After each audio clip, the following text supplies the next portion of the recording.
Welcome to webe Parents, where parent doctors Matthew Lederman and Alona Polde explore current parenting topics, share stories, and help bring families closer together. Hello, and welcome to our first episode of webe Parents.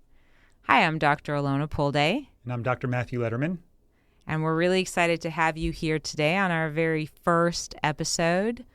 So we're going to start by telling you a little bit about ourselves. Or like, why should you listen to us? Things like that.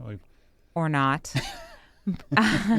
But we do a really I've terrible... been trying to get Alona to listen to me for years, so this is exciting. What'd you say?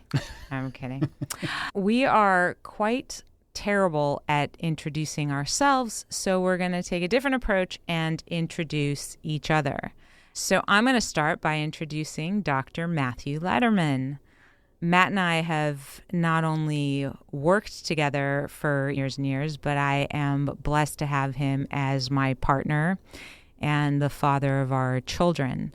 And what strikes me and excites me, there are so many things, but what stands out to me right now is Matt's ever-present commitment to better himself in so many different paths of life. And the first time I met him, actually, he was an internal medical doctor who had become just disillusioned with the medical system and passionate about the impact of nutrition and lifestyle on our health and wellness. And he introduced me to that whole world and started a journey of how we can empower ourselves by the diet and lifestyle choices that we make.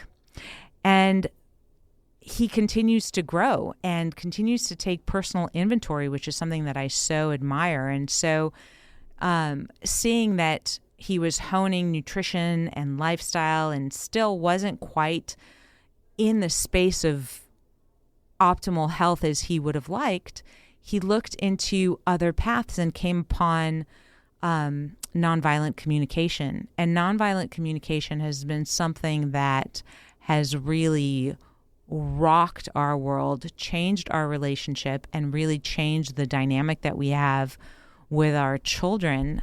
And Matt never does anything just a little bit. So he became a certified trainer in nonviolent communication. We're going to talk a little bit more about that during the episode. But he brings to the table compassion and empathic presence and care and a balance of head and heart, intellect and compassion, intellect and care, knowledge and empathy. And you'll see that again and again as he shares stories and as he contributes to this podcast. So it's really exciting to be here with you because I continue to learn and grow. Oh, go on. No, that was very sweet to hear. That really touched me, just hearing you talk about me that way. That meant needs for connection. So my turn to introduce Dr. Alona Polde, who is my life partner and work partner. And the number one trait that comes to mind when I think about Alona is her warmth, her just this love of people and desire to connect to people's hearts and empathize and see their humanity, and just this, whether it's physical, verbal, mental, there's always a care and a love and a desire to help and support. And when you mix that with her tremendous intelligence and also her desire for personal growth, it's a really powerful force. And Alona also doesn't do anything halfway. Instead of just becoming one type of doctor, she decided to become two types of doctors. So she's both a Chinese medicine doctor and a Western medicine doctor. And through that has taken what she loves from both and mixed them together into a powerful formula for treating and healing people. And then from there brought nutrition and lifestyle, and then studied nonviolent communication and really just continued to pour in trauma healing and somatic awareness and women's health, and just continues to add to this toolbox that becomes a tremendous force for healing. And together, it's been so fun and enlightening, and we get to play to each other's strengths and gently support each other's opportunities and challenges, and it becomes really fun and nurturing. So I'm really excited to do this podcast, because even if nobody else listens to it, I just have so much fun. Like when I leave, I really feel more connected to you, and it's just a sweet experience that we don't have in the same way when standing in our kitchen together. So it's been really, really fun, and I'm just glad to be here with you.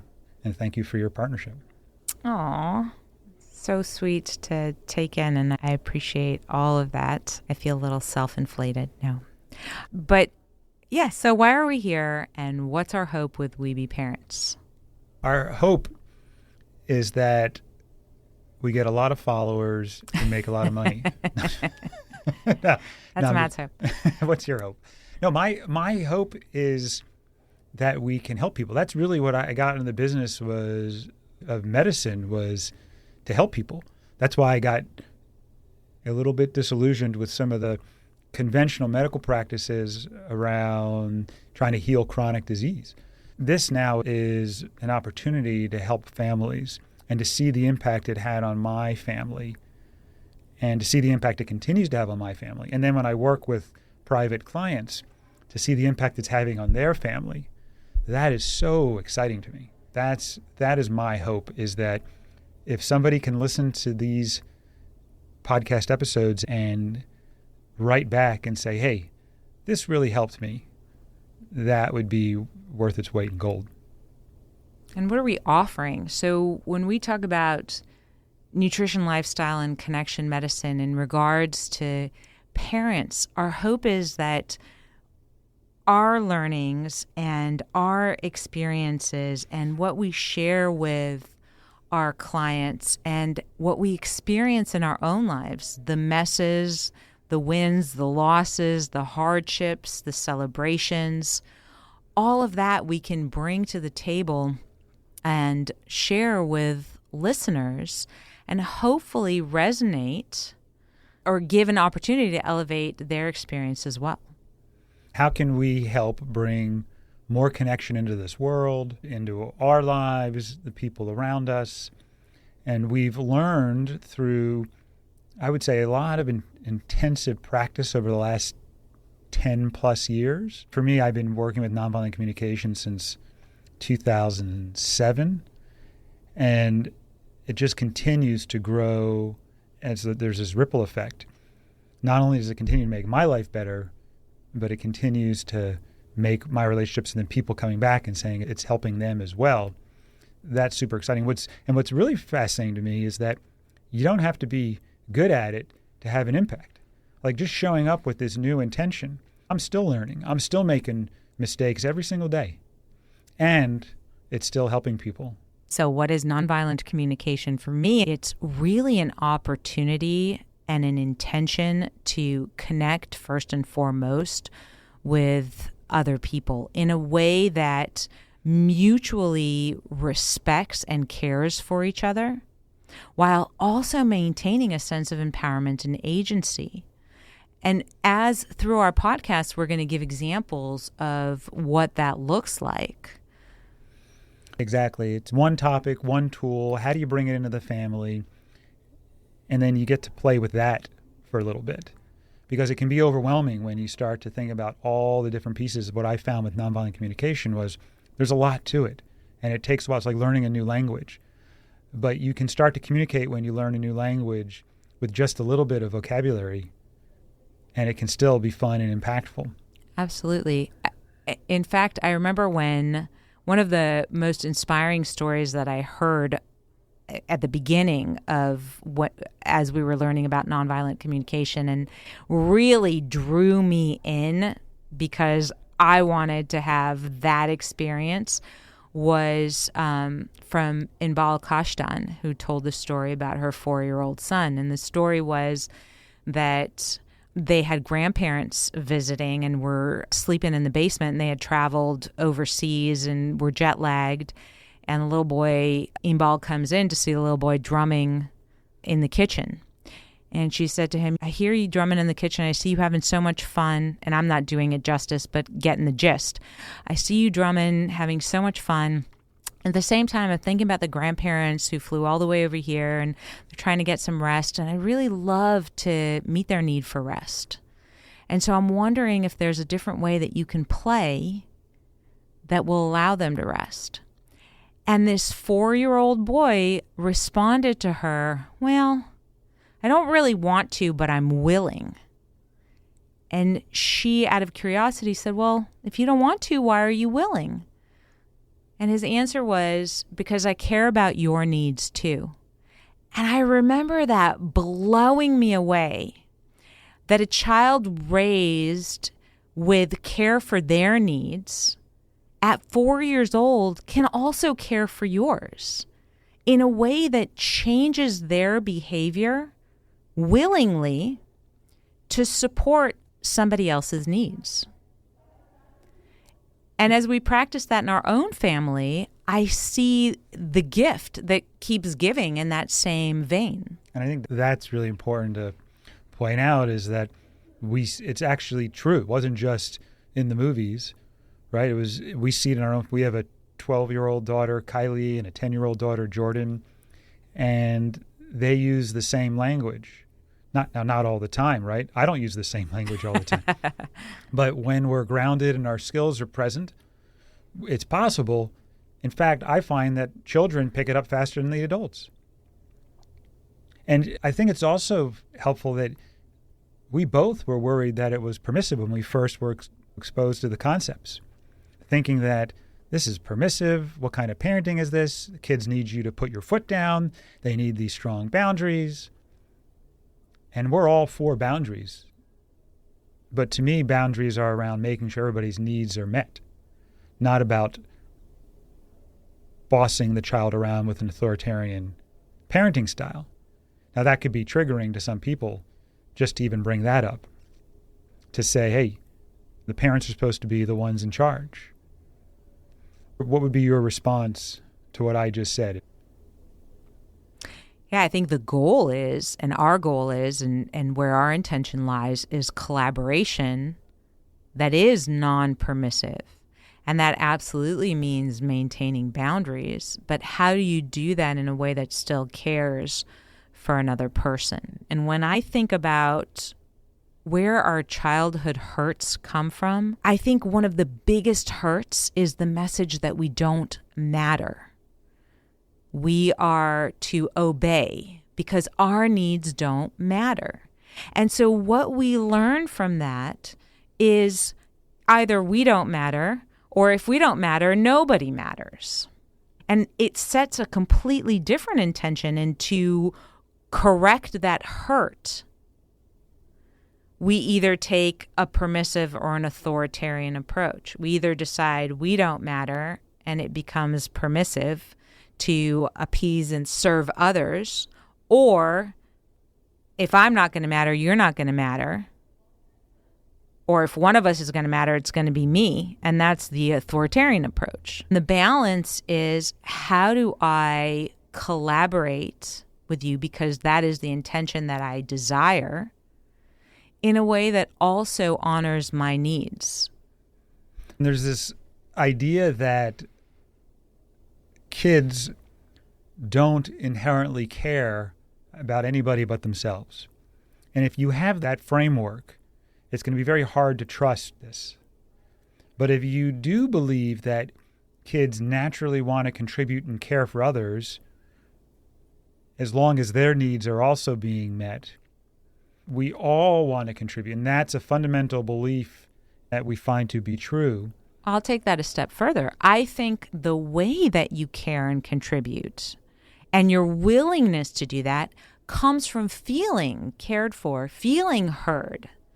Our kids have trust that their needs will be considered and cared for. And therefore, they have a lot more willingness to care and consider our needs. And we 100% believe that our kids care about each other and us.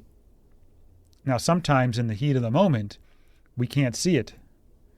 But every single time, and I can say this 100% of the time, that in the moment when I see how, let's say, Kylie is acting towards Jordan, I think my initial response, my old pathways light up, and I'll be like, oh, she's being mean or a jerk. Right? I send out an enemy image judgment.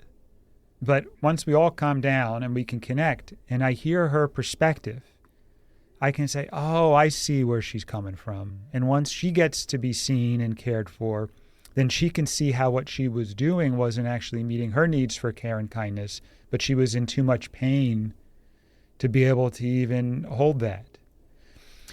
So the moral for me is when I have those enemy images, because I'm upset, or I'm trying to protect one kid, I think from the other kid, I've defined one as the perpetrator and one as the victim. I'm out of this paradigm of connection and care and collaboration. And my goal at that point is to not do more damage, just ground myself, let everybody calm, and then we can come at it collaboratively. Now, I have to have space and time for that, versus if I want my way and I want to show who's right and who's wrong because I believe there really is a perpetrator and a victim, and then I want the perpetrator to pay, then I might act right in that moment. I might use the authoritarian style. I might use fear, punishment, blame, shame, criticism to try and get the other person to realize their wrongs and repent and ask for forgiveness and eventually come back to being accepted in the family. That paradigm, though, is quite costly. And I think that's what we're going to show over and over again is if your only goal is, I want that kid to apologize, then this authoritarian parenting style could meet that need. Right. Because at that point, the message that they're getting is my action was right or my action was wrong. But they never get down to the layer that I love that you shared is the need. What is the need? And whether it's Kylie or Jordan that's the victim or the perpetrator, they both have a need for care and kindness toward one another. And you and I have a need for care and kindness toward one another. Do we get caught up sometimes in an empathy collision or where I'm attached to the way I want my needs met or you're attached to the way you want your needs met? Obviously, we're going to get into conflict.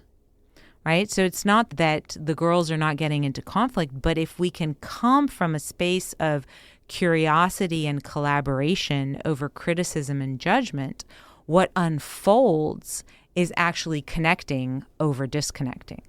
Right, and even just making a conscious choice, right? Because as the parent, sometimes I'll say to the kids when they're going at each other, I'm like, do you guys just want to keep whacking each other emotionally, verbally, or physically, or do you want to try and pause and connect later? And sometimes they'll, at that point, they might even laugh and say, we want to keep whacking each other, Dad. And I'll be like, okay, just don't cause too much damage. And we joke around, but even that disarms. As a parent, it also behooves us to embrace this collaborative, non-permissive style because it is so exhausting to be the detective, the judge, and the executioner. Isn't that what we're busy? Okay, who did what? Why did that happen? What's going on? Okay, let me decide who's right, who's wrong, and then let me dole out the punishments and make sure I execute whoever needs. That's exhausting.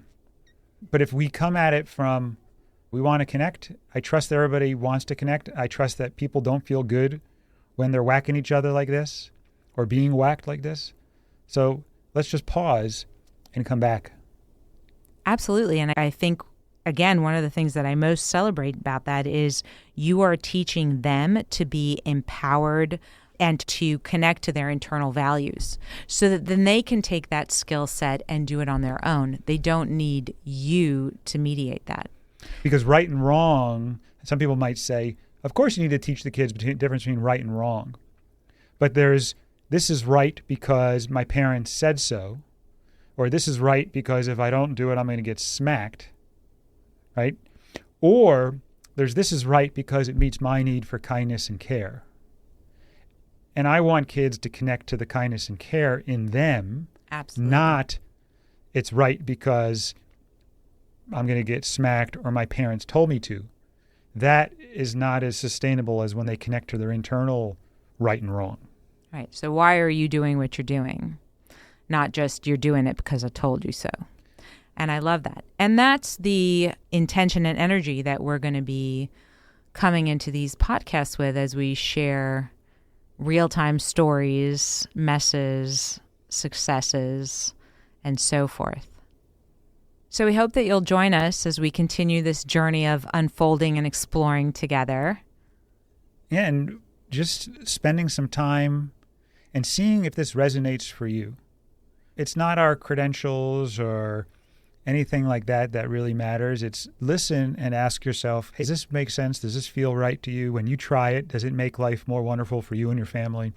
And if it does, then that's all the reason to listen and to try implementing this. So we'd love to hear from you. If there's topics you'd love discussed or covered or questions that you have, please email us at parents@webetogether.com. Thanks for listening. Thanks for listening to the Webe Parents Podcast. To hear what else Doctors Matt and Alona are up to, visit us at webeparents.com. Remember to try something you learned today. It just might be the first step in a new relationship with your kid. Hey parents, tune into our next episode of Webe Parents, where we introduce the transformative power of the heart hug. Discover how this simple yet powerful tool can create deeper connections with your kids, turn conflicts into opportunities for empathy, and build trust in your family. Whether it's handling tough conversations or just offering a moment of comfort, the heart hug is your new go-to. Don't miss it.